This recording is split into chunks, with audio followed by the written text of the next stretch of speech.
ಅತ್ಯಂತ ವಿಜೃಂಭಣೆಯಿಂದ ಈ ಒಂದು ಜಾತ್ರೋತ್ಸವ ನಡೆಯುತ್ತಿದೆ. ಮಂಡೆಕೋಲಿನ ಅಡ್ಡಣಪೆಟ್ಟಿನಲ್ಲಿ ಇದು 4 ಊರುಗಳ ಪ್ರತಿನಿಧಿಗಳ ಮಧ್ಯೆ ನಡೆಯುವ ಒಂದು ಕಾದಾಟದ ಒಂದು ಪುನರಭಿನಯ.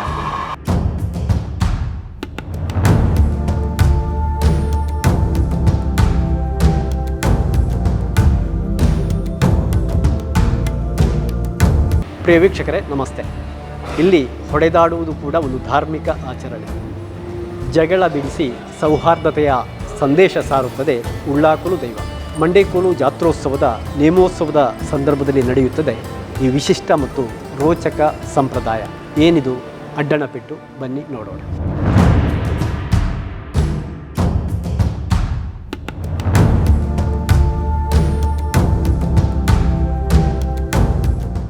ಅತಿ ವಿಶಿಷ್ಟವಾದ ರೋಚಕವಾದ ಸಾಂಪ್ರದಾಯಿಕವಾದ ಆಚರಣೆಯೊಂದಕ್ಕೆ ಮಂಡೆಕೋಲು ಶ್ರೀ ಮಹಾವಿಷ್ಣು ದೇಗುಲದ ಜಾತ್ರಾ ಮಹೋತ್ಸವವು ಸಾಕ್ಷಿಯಾಗುತ್ತಿದೆ. ಜಾತ್ರೋತ್ಸವದ ಕೊನೆಯ ದಿನ ನಡೆಯುವ ಅಡ್ಡಣಪೆಟ್ಟು ಗತಕಾಲದ ಇತಿಹಾಸದ ನೆನಪುಗಳಾಗಿ ಈಗಲೂ ಆಚರಿಸಲ್ಪಡುತ್ತಿದೆ. ಮಂಡೆಕೋಲಿನ ಪ್ರಾಚೀನ 4 ಊರುಗಳಾದ ಕೇನಾಜೆ, ಮಾವಜಿ ಹಾಗೂ ಮೂರೂರು ಬಳುಗಲ್ಲಿನ 4 ಗೌಡ ಸಮುದಾಯದ ಯುವಕರು ಸಮವಸ್ತ್ರ ಧರಿಸಿ ದಂಡ ಮತ್ತು ಗುರಾಣಿ ಅರ್ಥಾತ್ ಅಡ್ಡಣ ಹಿಡಿದು ಪರಸ್ಪರ ಎದುರು ಬದುರಾಗಿ ಹೊಡೆದಾಟ ನಡೆಸುವುದೇ ಅಡ್ಡಣಪೆಟ್ಟು. ದೇವಸ್ಥಾನದ ಪರಿಸರದಲ್ಲಿ ಬೆಳಗ್ಗೆ ಉಳ್ಳಾಕುಲು ದೈವದ ನೇಮ ಆರಂಭವಾದ ಕೂಡಲೇ ಸಮೀಪದಲ್ಲೇ ಇರುವ ಉಳ್ಳಾಕುಲು ದೈವದ ಕಟ್ಟೆಗೆ ದೈವ ಸಮೇತ ಹೋಗಿ ಅಲ್ಲಿ ದೈವ ನುಡಿ ಹೇಳಿದ ಬಳಿಕ ಆವೇಶ ಬರುತ್ತದೆ. ತಕ್ಷಣ ಅಡ್ಡಣ ಪೆಟ್ಟಿಗೆ ಅಣಿಯಾದ ಯುವಕರು ಕೈಗೆ ಅಡ್ಡಣ ತೆಗೆದುಕೊಂಡು ಎದುರು ಬದುರಾಗಿ ಪರಸ್ಪರ ಹೊಡೆದಾಡಿಕೊಳ್ಳುತ್ತಾರೆ. ಹೊಡೆದಾಡುವ ಸಂದರ್ಭ ಎದುರಿನ ಯೋಧನ ಅಡ್ಡಣಕ್ಕೆ ಹೊಡೆಯಬೇಕು ಎಂಬ ನಿಯಮವೂ ಇಲ್ಲಿದೆ. ಹೆಚ್ಚು ಕಡಿಮೆ 1-2 ನಿಮಿಷಗಳ ಕಾಲ ಪರಸ್ಪರ ಹೊಡೆದಾಟ ನಡೆಯುತ್ತದೆ. ಈ ಸಂದರ್ಭದಲ್ಲಿ ಬೆನ್ನು ಹಾಕಿ ನಿಂತ ದೈವ ಬಳಿಕ ಹೊಡೆದಾಟದ ನಡುವಿಗೆ ಆಗಮಿಸಿ ಹೊಡೆದಾಟ ಬಿಡಿಸುತ್ತದೆ.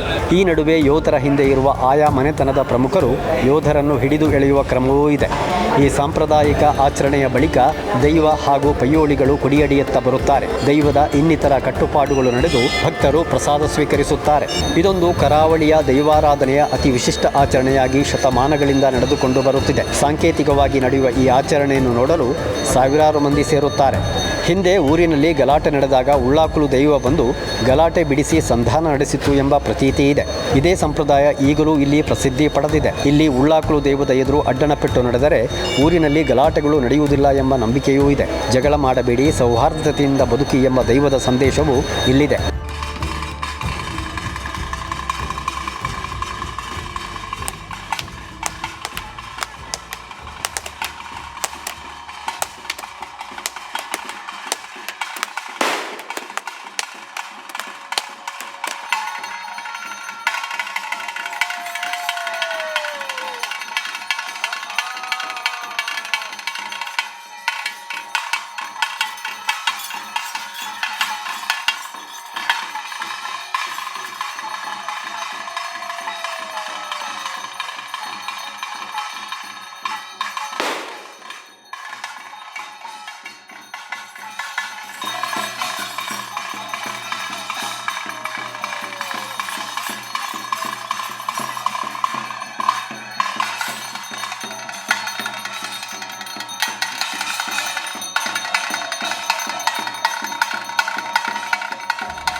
ಪ್ರಿಯ ವೀಕ್ಷಕರೇ, ಈಗಾಗಲೇ ಅಡ್ಡಣಪೆಟ್ಟಿನ ವಿಶೇಷ ಆಚರಣೆಯನ್ನು ನೋಡಿದ್ದೀರಿ. ವಿಶೇಷವಾಗಿ ಜಾತ್ರೋತ್ಸವ ಸಂಪನ್ನಗೊಳ್ತಾ ಇದೆ. ದೈವಗಳ ನೇಮ ಕೂಡ ನಡೀತಾ ಇದೆ. ನಮ್ಮೊಂದಿಗೆ ಈ ಕ್ಷೇತ್ರದ ವ್ಯವಸ್ಥಾಪನಾ ಸಮಿತಿ ಅಧ್ಯಕ್ಷರು, ಕರ್ನಾಟಕ ಅರೆಭಾಷೆ ಸಂಸ್ಕೃತಿ ಮತ್ತು ಸಾಹಿತ್ಯ ಅಕಾಡೆಮಿ ಅಧ್ಯಕ್ಷರು ಆಗಿರುವಂತಹ ಸದಾನಂದ ಮಾವಜಿ ಅವರಿದ್ದಾರೆ. ಸದಾನಂದ ನಮಸ್ತೆ. ಒಂದು ವಿಶೇಷ ಇಲ್ಲಿಯ ಒಂದು ಈ ಮಂಡೆಕೋಲಿನ ಜಾತ್ರೆಯ ಕೊನೆಯ ದಿನ ಈ ಅಡ್ಡಣಪೆಟ್ಟು ಕೂಡ ನಡೆಯುತ್ತದೆ. ಏನು ಹೇಳ್ತೀರಿ?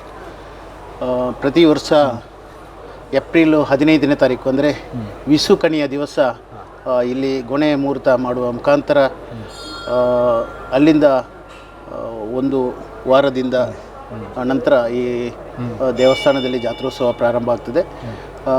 ಅದು ಈ ವರ್ಷ 15ನೇ ತಾರೀಕಿಗೆ ಪ್ರಾರಂಭವಾಗಿ ಗೊಣೆ ಮುಹೂರ್ತ ನಡೆದು 22ನೇ ತಾರೀಕಿನಿಂದ ನಾಳೆಯ ದಿವಸ 27ನೇ ತಾರೀಕಿನವರೆಗೆ ಈ ಒಂದು ಜಾತ್ರೋತ್ಸವ ಅತ್ಯಂತ ವಿಜೃಂಭಣೆಯಿಂದ ಊರಿನ ಎಲ್ಲ ಭಕ್ತಾದಿಗಳ ಸಹಕಾರದಿಂದ ಎಲ್ಲ 4 ಊರು 6 ಮನೆ ಊರ ಎಲ್ಲ ಸಮಸ್ತರ ಸಹಕಾರ, ಅಂದರೆ ಇಲ್ಲಿ ಊರು ಕಟ್ಟು ಅಂತ ಈ ದೇವಸ್ಥಾನಕ್ಕೆ ಇದೆ.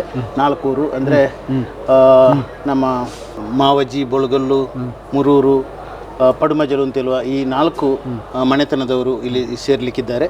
ಅದರ ಜೊತೆಗೆ ಹೆಬ್ಬಾರ್ ಫ್ಯಾಮಿಲಿ ಅಂದರೆ ನಮ್ಮ ಹೆಬ್ಬಾರ್ ಮಿತ್ತಿಲ ಹೆಬ್ಬಾರ್ ಅವರ ಫ್ಯಾಮಿಲಿ, ಅದೇ ರೀತಿಯಲ್ಲಿ ನಮ್ಮ ಇದು ಕಣೆಮಡ್ಕ ಭಂಡಾರದ ಮನೆ ಅಂದರೆ ಹೆಬ್ಬಾರದು ಸಹ ಅದು ಭಂಡಾರದ ಮನೆ. ಇವರೆಲ್ಲರ ಕೂಡುವಿಕೆಯಿಂದ ಈ ಒಂದು ದೇವಸ್ಥಾನದಲ್ಲಿ ಅತ್ಯಂತ ವಿಜೃಂಭಣೆಯಿಂದ ಈ ಒಂದು ಜಾತ್ರೋತ್ಸವ ನಡೆಯುತ್ತಿದೆ. ಅದರ ನಿನ್ನೆ ಮತ್ತು ಮೊನ್ನೆ ಅಂದರೆ 24 ಮತ್ತು 25ನೇ ತಾರೀಕಿಗೆ ಇಲ್ಲಿ ದೇವರ ಕಾರ್ಯಗಳು ಅಂದರೆ ದೇವರ ಜಾತ್ರೋತ್ಸವ ನಡೆದು ಇವತ್ತು ದೈವದ ಉಳ್ಳಾಗಲು ಕಳೇರಿ ಅಂತೇಳಿ ಇಲ್ಲಿ ಸುಮಾರು 500 ವರ್ಷಗಳ ಇತಿಹಾಸ ಇರತಕ್ಕಂಥ ಒಂದು ಕಳೇರಿ ಮೂಲಸ್ಥಾನ ಇಲ್ಲಿ ನಮ್ಮ ಮಂಡೆಕೋಲಿನ ಇಲ್ಲಿಂದ 2 ಕಿಲೋಮೀಟರ್ ದೂರದಲ್ಲಿ ಇದೆ. ಅಲ್ಲಿ ಇಂದ ಭಂಡಾರವನ್ನು ಇಲ್ಲಿಗೆ ತಂದು ಇಲ್ಲಿ ದೇವರ ಜಾತ್ರೋತ್ಸವದ ಜೊತೆಗೆ ಸೇರಿಕೊಂಡು ಜಾತ್ರೋತ್ಸವ ಅಂದರೆ ಅಲ್ಲಿಯ ಬಟ್ಟಲು ಕಾಣಿಕೆ ಕಾರ್ಯಕ್ರಮ ಇರ್ಬೋದು, ಜಲಕದ ಕಾರ್ಯಕ್ರಮ ಇರ್ಬೋದು, ಎಲ್ಲ ಕಾರ್ಯಕ್ರಮದಲ್ಲಿ ಭಾಗಿಯಾಗಿ ನಂತರ ಇವತ್ತು ಬೆಳಿಗ್ಗೆಯಿಂದ ಸಂಜೆವರೆಗೆ ಅಂದರೆ ಬೆಳಿಗ್ಗೆ ಉಳ್ಳಾಗಲು ನೇಮೋತ್ಸವ ನಡೆದು ಈಗಾಗಲೇ ಅಡ್ಡಣಪೆಟ್ಟು ಈಗಾಗಲೇ ನಡೆದು ಬಂದಿದೆ. ಅದರ ನಂತರ ಅಡ್ಡಣಪೆಟ್ಟು ಆದ ನಂತರ ಧೂಮಾವತಿ ನೇಮೋತ್ಸವ ಕಳೆದ ವರ್ಷದಿಂದ ಇಲ್ಲಿ ಆರಂಭವಾಗಿದೆ. ಮೊದಲು ಅದಕ್ಕೆ ನೇಮೋತ್ಸವ ಆಗ್ತಿರಲಿಲ್ಲ, ಅಂದರೆ ನಮಗೆ ಅದರ ಬಗ್ಗೆ ಅಷ್ಟಮಂಗಲ ಪ್ರಶ್ನೆಯಲ್ಲಿ ಕಂಡುಬಂದ ಪ್ರಕಾರ ಅಲ್ಲಿಗೆ ಸಹ ಒಂದು ಧೂಮಾವತಿಗೆ ಸಹ ಒಂದು ನೇಮೋತ್ಸವನ ಪ್ರತಿ ವರ್ಷ ಕೊಡಬೇಕು ಅಂತ ಹೇಳುವ ಒಂದು ಕಂಡುಬಂದ ಪ್ರಕಾರ ಕಳೆದ ವರ್ಷದಿಂದ ಅದನ್ನು ಪ್ರಾರಂಭ ಮಾಡಿಕೊಂಡಿದ್ದೇವೆ. ಅದಕ್ಕೋಸ್ಕರ ಈ ಉಳ್ಳಾಗಲು ನೇಮೋತ್ಸವವನ್ನು ನಾವು ಬೇಗ ಬೆಳಿಗ್ಗೆ 8 ಗಂಟೆಗೆ ಅದನ್ನು ಪ್ರಾರಂಭ ಮಾಡಿ ಈಗ ಕೊನೆಯ ಹಂತದಲ್ಲಿ ಅದು ಉಳ್ಳಾಗಲು ನೇಮೋತ್ಸವ ನಡೀತಾ ಇದೆ. ನಂತರ ಧೂಮಾವತಿ ನೇಮೋತ್ಸವ ಮತ್ತು ರುದ್ರಚಾಮುಂಡಿಯ ನೇಮೋತ್ಸವ ಜೊತೆಯಾಗಿ ನಡೆದು 4 ಗಂಟೆಗೆ ಎಲ್ಲ ಕಾರ್ಯಕ್ರಮಗಳು ಸಂಪನ್ನ ಆಗ್ತದೆ. ಈ ಉಳ್ಳಾಗಲಿಗೆ ಸಂಬಂಧಪಟ್ಟಂಥದ್ದು ಕಳೇರಿಯ ಭಂಡಾರ ತಂದು ಮಾಡತಕ್ಕಂಥ ಎಲ್ಲ ಕಾರ್ಯಕ್ರಮಗಳು ಇವತ್ತು ಕೊನೆಗೊಳ್ತಾ ಇದೆ.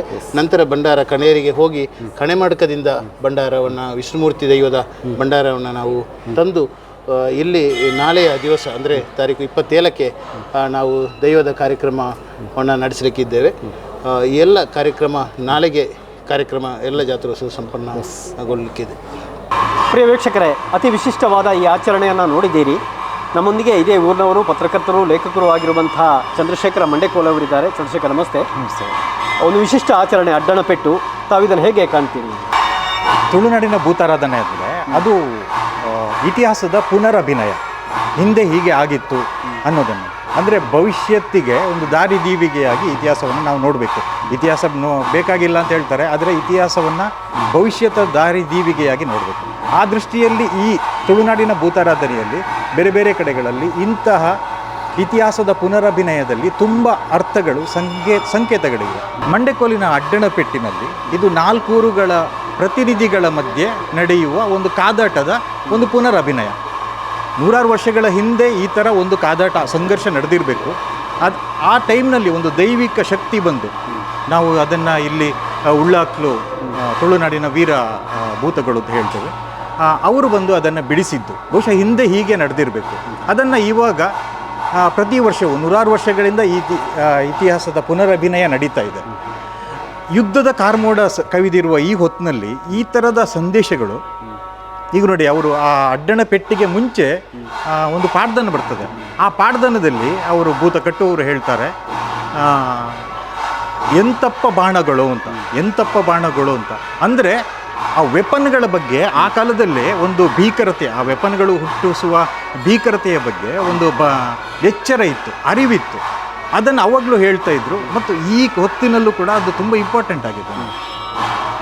ಭಾರತದ ಧಾರ್ಮಿಕ ಧಾರೆಯಲ್ಲಿ ಇಂತಹ ಒಂದು ಸಂಘರ್ಷ ಮತ್ತು ಆ ನಂತರ ಅದನ್ನು ಬಿಡಿಸುವ, ಯಾವುದೋ ದೈವಿಕ ಶಕ್ತಿ ಬಂದು ಬಿಡಿಸುವ ಉದಾಹರಣೆಗಳು ನಮ್ಮ ಭಾರತದ ಬೇರೆ ಬೇರೆ ಧಾರ್ಮಿಕ ಆಚರಣೆಗಳಲ್ಲಿದೆ. ಸೊ ಈ ಮೂಲಕ ಒಂದು ಸಂದೇಶವನ್ನು ಕೊಡ್ತಾ ಇದ್ದಾರೆ. ಈಗ ನೋಡಿ, ಆ ಪಾಡ್ದನದಲ್ಲಿ ಇರುವ ಒಂದು ವರ್ಡ್ ಎಂತಪ್ಪ ಬಾಣಗಳು ಅಂತ. ಅಂದರೆ ಈ ಹೊತ್ತು ಕೂಡ ನೋಡಿ, ಈ ಘಟನೆ ನಡೆದದ್ದು ಬಹುಶಃ 106 ವರ್ಷಗಳ ಹಿಂದೆ. ಆಗ ಮಹಾಯುದ್ಧಗಳು ನಡೆದಿರಲಿಲ್ಲ, ಅಣುಬಾಂಬಿನ ಪರಿಚಯ ಇರಲಿಲ್ಲ.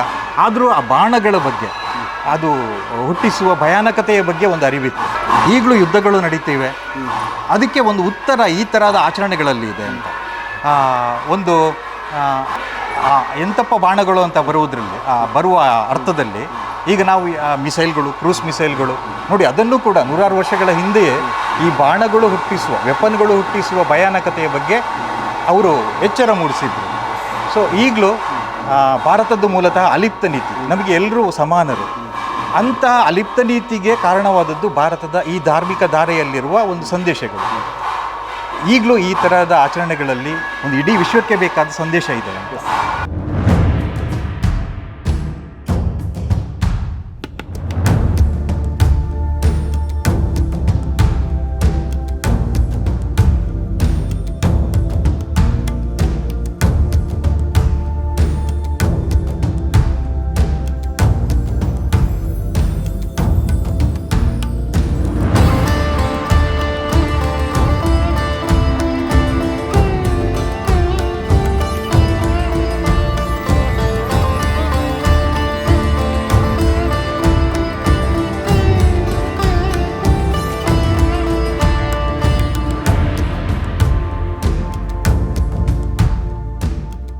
ಪ್ರಿಯ ವೀಕ್ಷಕರೇ, ಇದು ಮಂಡೆಕೋಲಿನ ಜಾತ್ರೋತ್ಸವ, ಜೊತೆಗೆ ಇಂದು ನಡೆದಿರುವಂಥ ವಿಶೇಷವಾಗಿರುವಂಥ ಅಡ್ಡಣ ಪೆಟ್ಟು ಎನ್ನುವಂಥ ವಿಶೇಷ ಧಾರ್ಮಿಕವಾದ ಆಚರಣೆ.